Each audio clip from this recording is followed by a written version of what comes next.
Good morning, ladies and gentlemen. I'm Colonel Mike Spence, commander of the 6555th Aerospace Test Group, and it's my pleasure to be your narrator for the inactivation of the 9th Space Division and the change of command for the Eastern Space and Missile Center. On behalf of the Commander, Air Force Space Command, and the men and women of the 9th Space Division and the Eastern Space and Missile Center, we are pleased and proud to have you join us on such a special occasion and at such a historical setting. To all our distinguished guests, including former Eastmac commanders, alumni, and local dignitaries, we extend a warm and sincere welcome. Ladies and gentlemen, the families of Brigadier General Morell and Colonel Wormington. First, Mrs. Margie Morell, wife of Brigadier General Morell, with their children Ryan, Kyle, Kelly, and Mr. Lois Morell, father of Brigadier General Morell.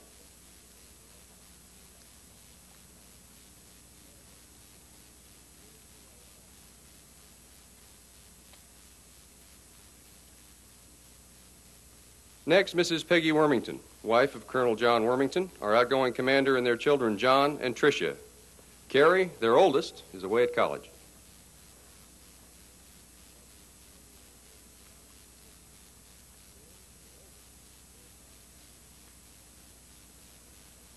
The presiding officer for today's ceremony is Lieutenant General Thomas S. Moorman, Jr., Commander, Air Force Space Command, Peterson Air Force Base, Colorado.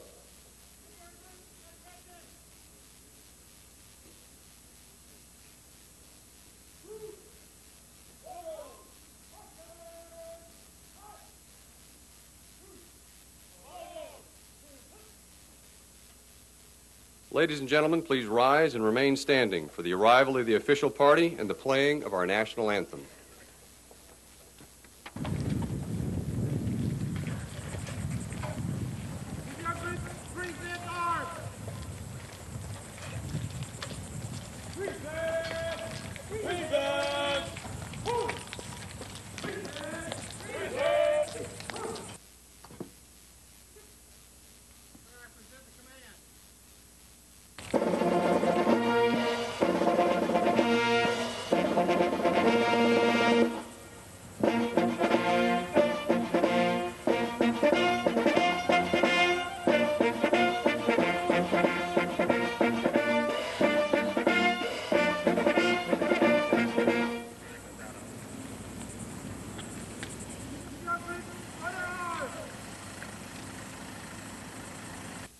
Present the color.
Ladies and gentlemen, please be seated. The 9th Space Division, which is the intermediate headquarters for the Eastern and Western Space and Missile Centers, will now be inactivated.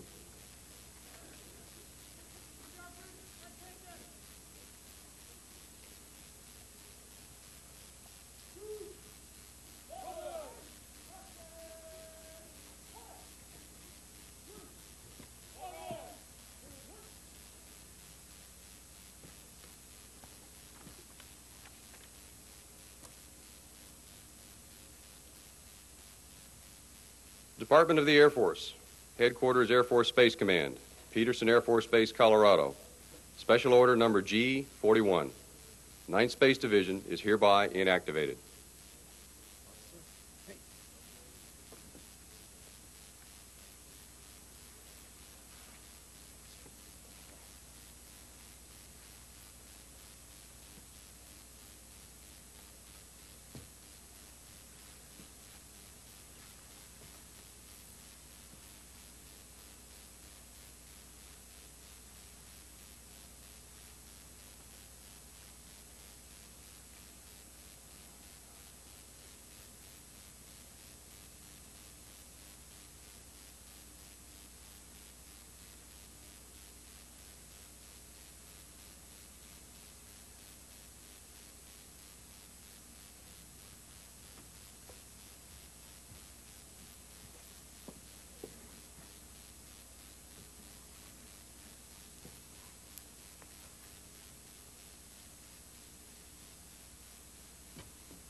Lieutenant General Moorman will now present Colonel Wormington with the Legion of Merit. Please rise.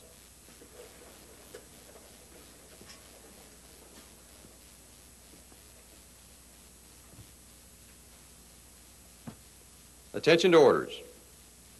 Citation to accompany the award of the Legion of Merit, 1st Oak Leaf Cluster, to John R. Wormington.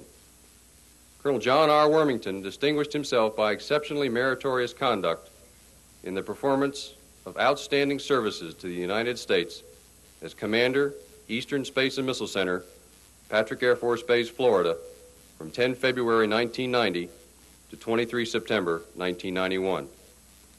During this period, Colonel Wormington maintained the heaviest launch schedule since the 1960s and led the transition from Air Force Systems Command to Air Force Space Command. Simultaneously, the base and range improvements and construction activity was enormous, with the activation of the new Range Operations Control Center and Launch Operations Control Center. The superior initiative, outstanding leadership, and personal endeavor displayed by Colonel Wormington reflect great credit upon himself and the United States Air Force.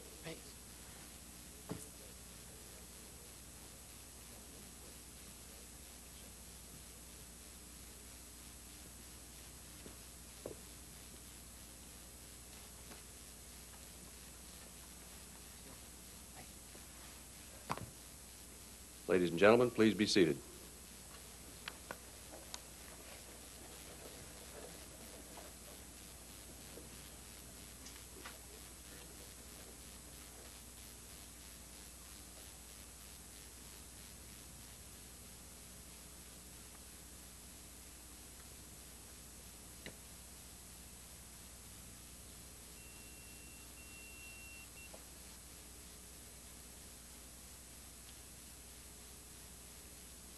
Attention to orders. Department of the Air Force, Special Order G42, subject, change of command, dated 23 September 1991. By direction of the President, Brigadier General Jimmy R. Morell assumes command of the Eastern Space and Missile Center, Patrick Air Force Base, Florida, Vice Colonel John R. Wormington, effective 23 September 1991.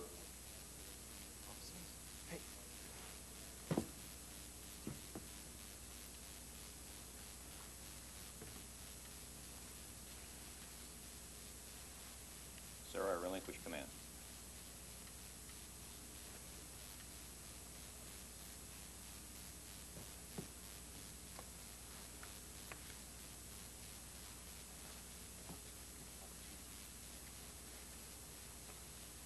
Sir, I assume command.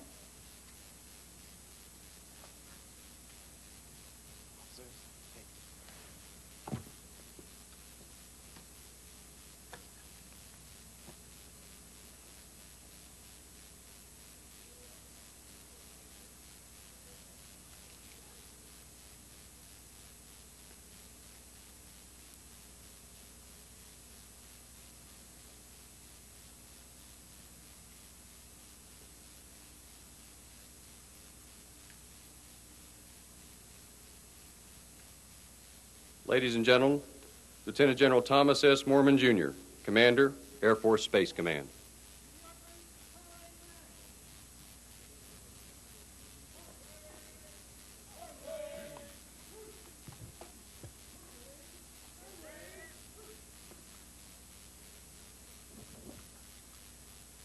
Distinguished guests, ladies and gentlemen, a few moments ago, we witnessed the presentation of the Legion of Merit to Colonel Jack Wormington.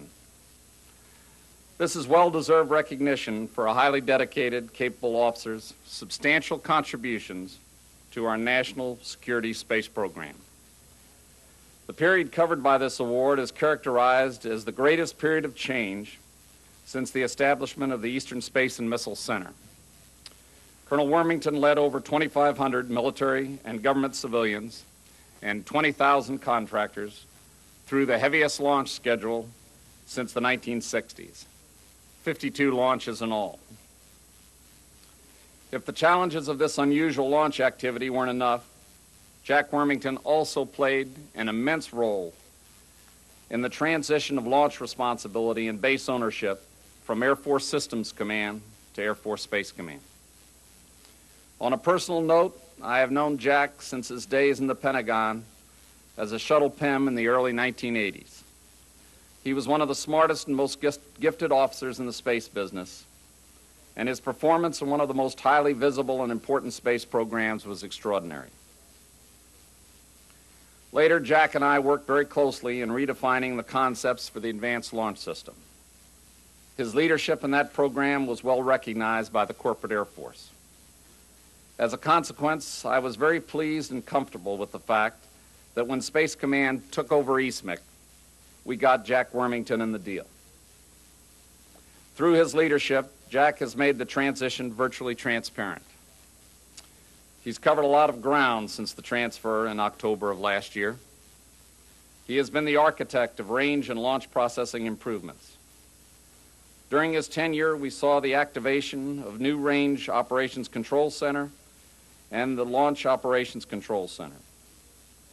His policies and requirements for facilities and operations planning led to a discus payload processing facility, a Titan IV solid rocket motor assembly and refurbishment facility, a payload ferrying facility, and a Titan IV tower and complex.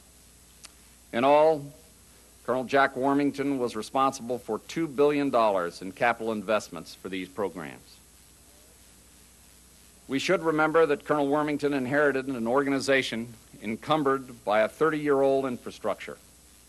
Accordingly, Jack Wormington was the force behind the development of Eastmac 2005.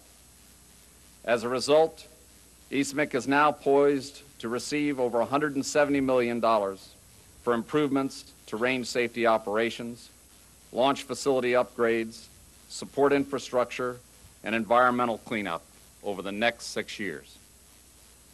In support of the command's initiative to normalize logistics, Colonel Wormington developed a central supply system and initiated a center-wide program to turn in excess contractor equipment, $40 million to date. His efforts also produced the first comprehensive list of parts and spares in Eastmac history and gave the government valuable insight into contractor logistic needs. Jack Wormington has been equally effective with environmental issues. He rehabilitated the AFTAC headquarters and the Eastmac Technology Lab, which were contaminated with asbestos. He was successful in obtaining an additional $3 million for Eastmac cleanup and has been on the top of the Patrick South Shores problem from the beginning.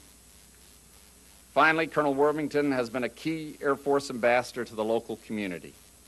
He's been responsible for many activities and programs jointly undertaken by Patrick and the surrounding community, from the First Termers Picnic to the Desert Storm Welcome Home Parade.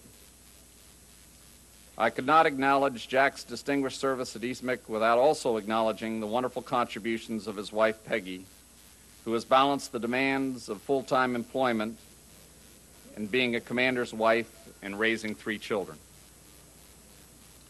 On behalf of your many friends and admirers, not only here in Florida, but throughout the space community, I congratulate you both for your important contributions here at Eastmac. And I wish you all the very best in Washington with the Defense Logistics Agency. You've made a difference, and you take with you our appreciation and our admiration. Let me now say a few words about the 9th Space Division. Today is a day of changes and a day which marks another milestone in the rich history of the Air Force space program here on the Florida coast. Not only do we say goodbye to another commander and a long series of talented leaders, but we also are inactivating the only operational space division in Air Force history. Back in September 1948, the Banana River Naval Air Station was transferred to the new Air Force to serve as the home for the Joint Long-Range Proving Ground Headquarters, supporting V-2 rocket tests. This was the forerunner of the Eastern Test Range. The 50s brought us our first satellite launch, Explorer-1. The 60s brought us space exploration and the manned spaceflight program. The 70s saw tremendous exploitation of space to support our national security objectives. And then the 80s brought us organizational change with the creation of an operational command for space. Through these decades, our national launch capabilities literally took off. From our developmental missile beginnings with the Matador, the Snark, and the Beaumark, to today's sophisticated space boosters like the Titan IV, Atlas II, and Delta II. You've made impressive progress in the last 43 years. Until October of last year, our launch activities were under the able stewardship of the research and development community. When we set about to make this change to Air Force Space Command, we knew the great extent of this undertaking. This led to a corporate Air Force decision to create the 9th Space Division. Choosing a commander for this unique new division was also an important decision. Because of the breadth of the division's responsibilities and the critical need to make sure we manage change without adversely impacting launch operations, I wanted a guy with proven success as a space operational commander and with the experience and judgment to do the right thing. General Jim Morell was the perfect choice. He had been the prime mover in making our satellite command and control wing a showpiece and had an ideal blend of experience for the job, having been very successful at space positions at all levels, the wing, the Major Air Command, and with the Air Force Secretariat. We opened the 9th Space Division's doors on the 1st of October 1990 with activities while sustaining the outstanding record of success by Air Force Systems Command. Second, to set in motion operational precepts which would provide the underpinnings of our national security space operations into the 21st century. General Morell and his staff have done a superb job. He has guided launch support at Eastmac and Westmac into a more standardized operations. Launch operations continue to be an unqualified success. Since October 1990, Air Force Space Command has successfully supported 22 space launches, 23 ballistic launches, 5 SDI, and 55 aeronautical operations, totaling 105 major activities. The East and West Coast launch operations teams also accomplished about 2,900 associated operations during the same time period. While preserving launch record integrity, the division made the Delta and Atlas expendable launch vehicle transition to Air Force Space Command a reality. Also, we're well on our way to normalize operations functions with reporting procedures, standardized training and certification programs, and contingency operation planning underway. We have also begun the tremendous task of implementing a standard-based supply system. Although there is still much work left, in one short year, the 9th accomplished exactly what we needed to have done. It has set in motion a great many initiatives which will guide the operational evolution of the eastern and western launch bases. The 9th Space Division has earned its place in history and in its short lifetime can be proud of its accomplishments. Accomplishments that could not have happened without the professionalism and dedication of a relative handful of people. So well done to the men and women of the 9th Space Division. The impact of your work will be felt for years to come. In speaking of the years to come, let me conclude by saying the future is indeed bright. East Coast launch operations are the key to our space future. A strong Air Force commitment to upgrade the launch infrastructure will pave the road to the next century. The overwhelming majority of the people who made things happen for the 9th Space Division will stay. Look around and you can already see improvements at Cape Canaveral and Patrick in facilities, environmental compliance, and quality of life. Air Force Space Command will continue unequivocally committed to Eastmac, its missions, its facilities, and most importantly, its people. I look forward to working with you as we continue to ensure that this country remains the premier space nation in the world. I have no doubt of that outcome because we have great people in our military contractor team. We have the best technology, and we are sustained by the close and supportive relationship which has always existed between the military and this great local community.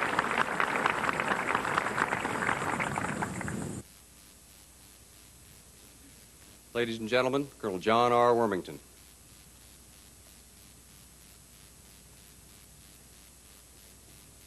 General Mormon, General McCartney, distinguished guests, men and women of Eastern Space and Missile Center. I want to talk to you today about hopes and dreams. There was a movie a little while ago about Field of Dreams. This is my field of dreams. When I was growing up, I dreamed of being a part of the space program. This is a dream come true for me. In my short time here, I've gotten to do what very few people in the United States Air Force have been able to do or would even dream of doing. And for that, I wish to thank General Cromer, who is not here, and General Mormon, who is, for offering me the chance for a once-in-a-lifetime assignment. This is truly a dream come true for a young man who grew up reading Isaac Asimov, Ray Bradbury, and all the rest of the people who dreamed of space. Let me talk a bit about Eastern Space and Missile Center as a commander and tell you that I cannot imagine a community that was more supportive of a military organization, regardless of what we did, than here at the Space Coast. I have been inordinately pleased, surprised, grateful for the warm, open, supporting way the community looks at the military and helps us get our job. We could not do what we do without the kind of support we get from the community. For those of you that work with us, the tenants, you've been an outstanding and very patient group with me as I learned the ropes on how to be a commander and run base support. My background is R&D. You have been very patient with me as I learned how to get done the things that I need to get done. You've educated me very well. I walk away a better man and a much more competent officer for the things that you've taught me and the things that we've worked together. For Eastern Space and Missile Center, the men and women of Eastern Space and Missile Center. If you look around and you look to see the kinds of people that it takes to make this organization work, not just their competence is outstanding, but the varied skills that this place represents, you begin to understand how unique this organization is. There is no other like it in the military in the United States. This is a one-of-a-kind organization. We combine military operations, civil space operations with NASA, commercial space operations, a very active range activity, and an extensive base support activity. There is nothing that we do that looks like anything else in the United States Air Force, United States military. This is a unique crowd, and it does its job very well. The space program that we have is the envy of the world. It is one of the stars in the crown of the United States. It is the thing that dreams are made of for the United States. And in being one of those things that dreams are made of, the people here are the people who make dreams come true. I am very pleased, honored, proud to have led you. But I will stand here and tell you to my dying day that you are the ones that made it happen. It's very easy to lead people who are as good and as competent and as professional as you are. And for that, I thank you for making this the finest assignment I've ever had. Thank you very much.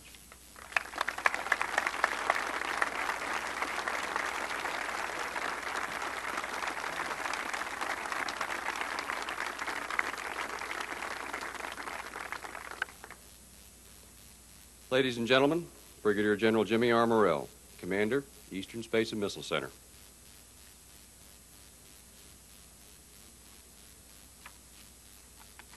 Lieutenant General Mormon, distinguished guest, ladies and gentlemen, and men and women of the Eastern Space and Missile Center. As your new commander, my first task is to thank some very special people. First, to all of you out there in formation, and all of you have worked so hard behind the scenes to make this such a successful event. I give you my great appreciation. Second, to Jack and Peggy Wormington, our thanks go to you for your untiring efforts on behalf of Eastmac and its men and women. I thank you for the delivery of an organization that works extremely well. I would also like to recognize some very special people here in the audience today. First there is my father, Lois Morell. It was about 72 years ago. He's always been bashful. When he began a journey much more difficult than the one I begin today, when he immigrated to this country. Without his brave efforts, I wouldn't be here today. There's another gentleman very special in my past here. It's Lieutenant General Howard Lane, U.S. Air Force retired.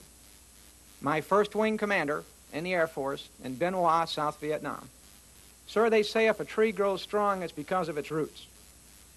If I grew strong, it's because of the fine leadership roots you gave me in that wing. And next is Lieutenant General Mccartney, the director of Kennedy Space Center, we call him nowadays, who over the last year has been a real friend and mentor. And when he was in the Air Force, a great leadership example. Last but not least, I must say thank you to my wife, Margie, and my family.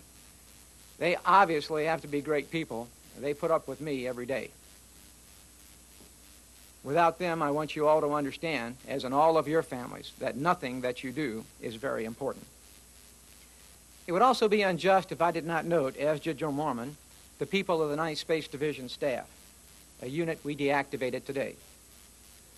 I'll paraphrase Winston Churchill, take great liberties, and say, in the interest of launch transfer, never have so few given so much for so many. You had a difficult job, one far beyond our limited manning or the time horizon that we had available. 1 short year, yet you greatly succeeded. I want to express my special thanks to you very special people.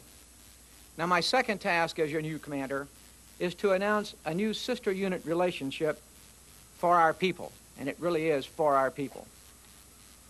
Today with us from Charleston Air Force Base in South Carolina is the commander of the 437th Military Airlift Wing, Colonel Tom Mccartney. Would you please stand, Tom? He and his staff members are down here visiting with us today, and they are the ones that provide our military airlift support downrange to Antigua and Ascension. In a total quality context, we are each other's customers.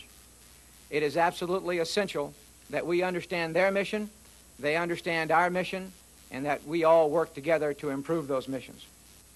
It's also important that our people benefit from that association. His visit today with his 35 people is the first of a continuing series of visits where his folks will visit a spacelift wing and our folks will go to Charleston and visit an airlift wing. I know, Tom, that you and I believe this is in the best interest of our people and our missions. Now I wish to turn and address my remarks to the men and women of Eastmac. The rest of my comments are for us. We are not strangers. We have had 1 year to serve together. I was proud to serve you as your division commander. As the Air Force moves to new organizational structures, and as the Air Force moves to change itself to meet the needs of the future, I am equally proud to assume the duty as your immediate commander. Eastmac has a great mission. It also has great people. We provide the vast majority of the space lift for this nation. Space lift, meaning missile launch and range support. Without space lift, the U.S. military space program grinds to a halt. If you had not done your job well, the space support provided to Desert Storm would not have existed. We must ensure that we never fail to do that job well. Our lives and our missions are, as is the rest of the Air Force, in a period of great change. We must concern ourselves not with the change, but rather we must work together to make change meet our needs. Our goal must be to work together to make our great mission a great way of life for all of us. I want all of you to imagine with me for a moment. Imagine a place and an organization where people are eager to come to work. Eager not just because what they do is important, but because their work environment is constantly improving, because they know their superiors are committed to making their job better and making it easier for them to do. And eager because the Air Force wants to use them as the example of the way things ought to be done. That is the kind of Eastmac I see in the future. One that is building on the past we have, one that moves fast, does things right, and is recognized in the Air Force for its capabilities and the capabilities of its people. General Mormon, the Morell family is proud to serve. Thank you for being here today and for another command opportunity. I am pleased and gratified that you have given me this command. Rest assured that the Morell family recognizes that command is a family affair, and we will do our very best not to disappoint you or our larger Air Force family here at Eastmac. The Air Force has a slogan. You've all heard it. It says, "Aim high, go Air Force." To the men and women of Eastmac, I suggest we do something a little different. We aim higher because the sky is not our limit. With that, unfortunately, it's time to return to work. There are opportunities to be seized, achievements to be made, and let no one ever say that we failed because of lack of effort. Thank you, and I'm very proud to be with you.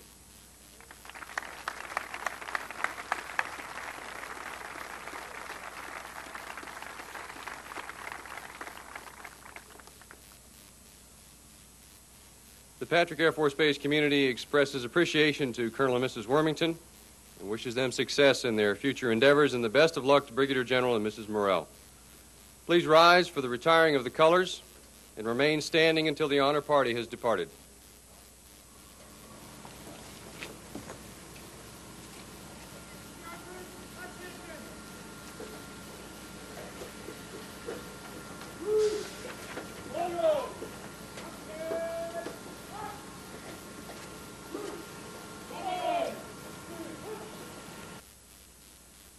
Retire the colors.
Ladies and gentlemen, this concludes our ceremony. We invite you to join us here for a reception in the large tent behind the podium.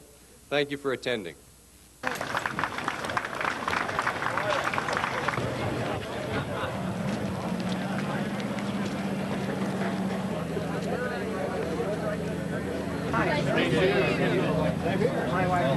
Good morning. Hi, Jim Morell. Thanks for being here. On the ground. Good morning, Mark. Thank you. Hey, Randy, I saw all your people sitting up there in the bleachers. I know. Well, I need to go talk to Joe.